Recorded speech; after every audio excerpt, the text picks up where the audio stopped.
سلام بچه‌ها، امیدوارم حالتون خوب باشه. اسم من پارمیداست و امروز اومدیم که با هم دیگه یکی دیگه از آیین‌های ایرانی رو زنده کنیم.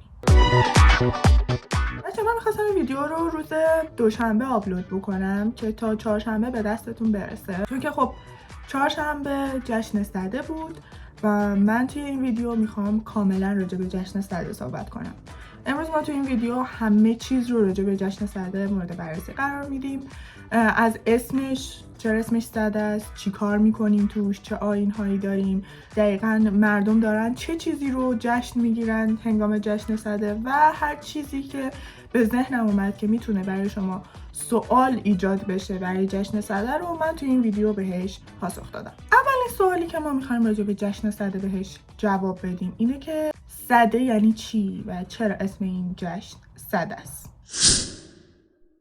سده که با سین نوشته میشه در واقع از همون کلمه صد میاد. خب که صد خیلی توی فرهنگستان فارسی هم ایراد بهشون گرفته میشه که باید با سین نوشته بشه چون واژه فارسیه و دقیقا همینجوری با صد نوشته بشه. حالا چرا صد چی میگه این وسط؟ بچه‌ها اگر از 10 بهمن تا 1 فروردین رو حساب بکنید میشه 50 شب و 50 روز ما توی این بازه داریم که 50 به علاوه 50 بکنیم میشه 100. خب یه ریاضی خیلی ساده است. حالا این سوال پیش میاد که چرا ما باید 50 به علاوه 50 بکنیم؟ خب بهش بگیم جشن چه میدونم 50 یا مثلا بگیم 50 روز فاصله است. این قضیه برمیگرده به گاه شماری تقویم ایرانی. ایرانیای باستان روز رو جدا میدونستن، شب رو جدا. بذارید اینجوری بهتون بگم که ما الان توی تقویم فعلیمون واحدمون در واقع شبانه روزه، یعنی شب و روز با همدیگه یک واحد رو میسازن. اما توی ایران باستان اینجوری نبوده، شب جدا بوده، روز جدا بوده و اینا 2 تا واحد مستقل از همدیگه بودن و این یه چیزیه که هنوزه روی صحبت‌های ما و فرهنگ ما تاثیر داره. مثلا شما ممکنه که خیلی شنیده باشید که اون روزی که پنجشنبه است وقتی که شب میشه همه میگن امشب شب جمعه است، در حالی که اون روز پنجشنبه بوده. یا اینکه مثلا وقتی یه نفر تولدش فرداست میگن امشب شب تولدشه و این برمیگرده به همون گاه شماری ایرانی ها و تقویم ایرانی ها که روز و شب رو از همدیگه جدا میدونستن، واسه همین 50 شب و 50 روز رو با همدیگه جمع میکنن. ولی خب سوالی که پیش میاد اینه که چرا مثلا 50 روز و 50 شب رو جمع میکنن؟ چرا مثلا 40 روز و 40 شب رو جمع نمیکنن؟ در جواب این سوال باید بگم که در کل عدد 100 خیلی برای ایرانی‌ها مهم بوده، به طوری که مثلا ما هنوزم توی مثلمون میگیم که مثلا چه میدونم 100 رحمت به دزد سر گردنه یا مثلا فلانی، یا مثلا میگیم 100 سال به این سالها. منظورم اینه که کلا 100 عدد خیلی مهمی برای ایرانی‌ها بوده و هست و معمولا وقتی که از عدد 100 استفاده میکردن میخواستن که یک حس جاودانگی رو القا بکنن. مثلا وقتی میگفتن 100 سال به این سالها یعنی کاش که این سالها تا ابد تکرار بشه و این سال جاودانه بمونه. یا مثلا برای نشون دادن نهایت یک چیزی، کمال یک چیزی از عدد 100 استفاده میکردن. یعنی وقتی میگن 100 رحمت به مثلا فلانی یا 100 رحمت به دزد سر گردنه، منظورشون اینه که بیشترین مقدار رحمت و نهایت این رحمت ها برسه به دزد سر گردنه. این حس جاودانگی و این حس نهایت به طوری بوده که بعضی جاها عنوان شده که ایرانی‌ها معتقد بودن اگر چیزی 100 شبانه روز دووم بیاره، وقتی میگم شبانه روز یعنی 50 روز و 50 شب، جاودانه میشه، اون چیز جاودانه میشه. پس 100 نوبت بعدی برای ایرانیای قدیم نشون دهنده یک مدت زمان طولانی بوده. باشه اینو داشته باشیم. سوال بعدی که میپرسیم اینه که ما توی این روز چه چیزی رو در واقع داشتیم جشن میگرفتیم.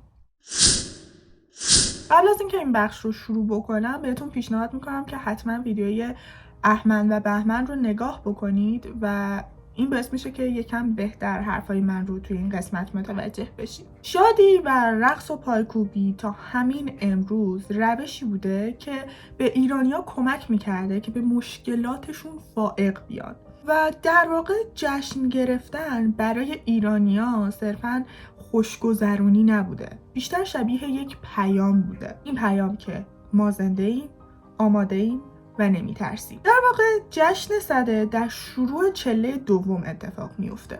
اونجور که مشخصه ایرانی‌های باستان زمستون‌های خیلی سختی رو می‌گذروندن و چله دوم هم سخت‌ترین بخش این زمستون‌های وحشتناک بوده. به طوری که برای ایرانی‌های باستان زمستون، تاریکی و سرما در واقع از نیروهای اهریمنی بوده و ما در جشن سده پیروزی اهورامزدا رو بر اهریمن جشن می‌گیریم. قابل توجه زمستون فنا. من که از زمستون واقعا متنفرم. من یه ایرانی به تمام معنا. انگار داشتن به اهریمن میگفتن که تو بدترین نیروهات رو به یک جنگ طولانی با ما میاری و ما به کمک اهورامزدا، به کمک نیرویی که اهورامزدا به ما عطا کرده که میشه همون آتیش، این 100 روز رو دوام میاریم و ایمانمون رو به اهورامزدا حفظ میکنیم و در نهایت ماجرا ایمانمون به اهورامزدا جاودانه میشه. چون یادتونه بهتون گفتم اگر یک چیزی 100 نوبت دوام بیاره اون چیز جاودانه میشه. اینجا میتونیم به این قضیه ایمان به اهورامزدا اشاره کنیم. همچنین جشن سده مثل یک نوید برای ایرانیا بوده. یک جورایی با این جشن داشتن این نوید رو به هم دیگه میدادن که در نهایت این سرما و تاریکی گرما و نوره. از طرفی اگر شما به جشن سده نگاه بکنید میبینید که در مقایسه با بقیه عیدها و مثلا آیین‌های ایرانی دور همی‌های بزرگتری داره. یعنی چی؟ یعنی مثلا ما تو عید نوروز جمع میشیم همه دور همدیگه به عنوان یک خانواده، یا مثلا تو یلدا وقتی دور هم جمع میشیم به عنوان یک خانواده جمع میشیم. اما توی جشن سده مثلا میبینید که مردم یک منطقه، مثلا چه میدونم مردم خراسان و همه روستاهای اونجا، همه با همدیگه جمع میشن توی یک منطقه و دستای همدیگه رو میگیرن و دور این آتیش میچرخن. که البته من یکم جلوتر راجع به آیین‌های جشن سده خیلی بیشتر و کاملتر توضیح میدم، نگران نباشید. مردم توی این جشن کارهای دست جمعی زیادی رو با همدیگه انجام میدن. همونجور که گفتم با همدیگه میرقصن، دور آتیش میچرخن، موبدان دعا میخونن، سرود میخونن و کلا کارهای دست جمعی زیادی انجام میشه. مردم با دور هم جمع شدن توی این روز خاص در واقع دارن به همدیگه میگن که ما پشت همین با همدیگه ایم و بر علیه نیروهای اهریمن با همدیگه متحدیم. فکر میکنم میتونید ببینید که چقدر جشن سده مفهوم عمیق و مهمی داره و چقدر مهمه که ما بتونیم این جشن رو پایدار نگه داریم و همچنان این جشن رو بگیریم، چون که این جشن نوید دهنده یک امیده، نوید دهنده یک روشنایی، یک گرما. پس اگه من بخوام خیلی خلاصه بهتون بگم که ما در سده چه چیزی رو جشن میگیریم، باید بهتون بگم وقتی که ما دور آتیش حلقه میزنیم و میرقصیم، حالا دعا میخونیم، هر چیزی، حلقه ای که در فروهر نماد عهد و پیمانه، در واقع داریم به همدیگه قول میدیم و با همدیگه پیمان میبندیم که توی روزگار سخت کنار هم باشیم و با هم متحد باشیم. این که ما میایم توی چله زمستون آتیش روشن میکنیم، انگار داریم امید رو بین خودمون گسترش میدیم از اینکه یک روزی این سرما به پایان میرسه و گرما برمیگرده. و از همه مهمتر، جشن سده نمادی از پیروزی اهورامزدا بر اهریمنه و این یعنی نماد پیروزی نور بر تاریکی، زندگی به مرگ و گرما به سرماست. اما این سوال پیش میاد که اهورامزدا چطور آتش رو به انسان داد؟ و اینجاست که ما وارد بحث جشن سده در اسطوره ها میشیم. ما در شاهنامه فردوسی یک پادشاهی داریم به اسم هوشنگ که هوشنگ در واقع میشه دومین پادشاه جهان که بعد از پدر بزرگش کیومرث به تخت پادشاهی میشینه. هوشنگ به شدت پادشاه خردمند و مبتکری بوده، به صورتی که میگن اولین قنات‌ها و اولین جوی‌ها رو هوشنگ دستور ساختش رو داده و اولین قانون مدنی رو هوشنگ نوشته، یعنی اولین تمدن‌ها به دست هوشنگ درست شده. ولی همونجور که میدونید اهریمن اصلاً دوست نداشته که خرد بین مردم گسترش پیدا بکنه و همیشه سعی داشت که انسان‌ها رو در ظلم و جهل و تاریکی و اینجور چیزا نگه داره. و به خاطر همین وقتی که هوشنگ رو میبینه که انقدر آدم خردمندیه و انقدر خرد رو گسترش میده، بیکار نمیشینه، میاد یک ماری رو میفرسته که هوشنگ رو نیش بزنه. توی شاهنامه فردوسی گفته این ماره، ولی تو یه سری دیگه از مطالب گفته که این یه اژدهای بزرگه. ولی خب چون من کلا دارم داستان رو از روی شاهنامه میگم، پس مار در نظر بگیرید، یک مار بزرگ سیاه. اون روز هوشنگ و چند نفر از همراهانش داشتن توی کوهستان قدم میزدن، چون که میگم دومین پادشاه زمین بودن و هنوز توی کوهستانا داشتن زندگی میکردن، توی غارها. اون لحظه هوشنگ اصلا آمادگی جنگ رو نداشتن، یعنی اصلا سلاح اینا با خودش نبرده بوده و همینجوری که مار به سمتشون هجوم میاره و حمله میکنه، هوشنگ یه نگاه به دور و برش میکنه و بعد یه تیکه سنگ برمیداره و در دفاع از خودش این سنگ رو پرت میکنه به سمت اون مار. این سنگه به مار نمیخوره، اما میخوره به یک سنگ دیگه و از برخورد این دوتا سنگ یک جرقه‌ای حاصل میشه که بوته‌های خشک اون اطراف رو میسوزونه. و اینجاست که برای اولین بار هوشنگ آتیش رو میبینه. وقتی که آتیش اونجا ایجاد میشه، مار از دیدن آتیش میترسه و فرار میکنه. هوشنگ نگاه میکنه، میبینه که چه جالب، این چیزی که الان اینجاست یک نور داره، 2 گرما داره، 3 نیروهای اهریمنی و فراری میده. پس با خودش فکر میکنه این هدیه‌ای از طرف اهورامزدا به مردم. جلو و یک بار دیگه امتحان میکنه. دوباره 2 تا سنگ رو به هم دیگه میزنه و میبینه که دوباره آتیش ایجاد میشه. اینجاست که هوشنگ میره به مردم آتیش رو ارائه میکنه و اینجوری که ببینید آتیش و دستور میده که توی این روز خاص یک جشنی بگیرن به اسم جشن سده. میشه در واقع روزی که اهورامزدا آتش رو به هوشنگ داد و در واقع هوشنگ آتش رو کشف کرد. پس توی اسطوره‌های ایرانی جشن سده روزی برگزار میشه که هوشنگ آتیش رو کشف میکنه. بریم سراغ آخرین قسمت، آیین‌های جشن سده.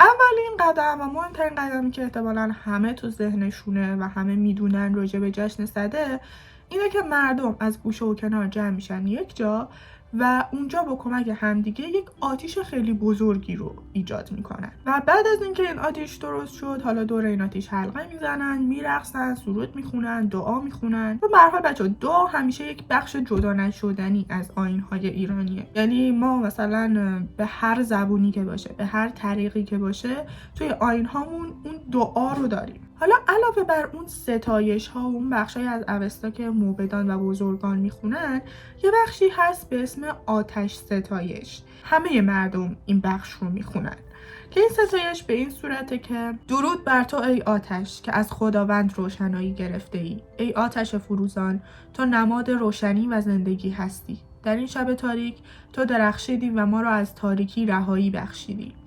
ای آتش پاک، همیشه روشن بمان و ما را از هر گونه تاریکی و بدی محافظت کن.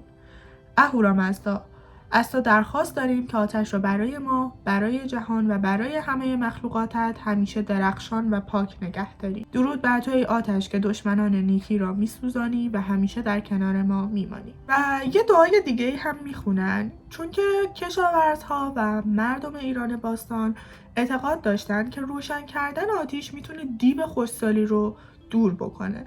پس یکی دیگه از دعاهایی که مردم مخصوصا کشاورزها میخوندن دعا برای باران بوده و متن این دعا هم به این شکله: ای اهورامزدا، ای خدای بزرگ، ما تو را نیایش میکنیم. ای آفریننده آسمان و زمین، ای کسی که ابرهای پرباران را روان میکنی و زمین تشنه را سیراب میسازی. باران را برای ما بفرست تا گیاهان برویند، رودها جاری شوند و زمین پر از برکت شود.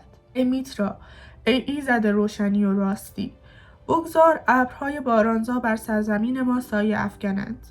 بگذار زمینهای ما از نعمت آب بهره مند شوند. در این شب مقدس در پرتوی آتش فروزان از تو درخواست داریم که باران را برای زندگی و آبادانی این جهان بفرستی.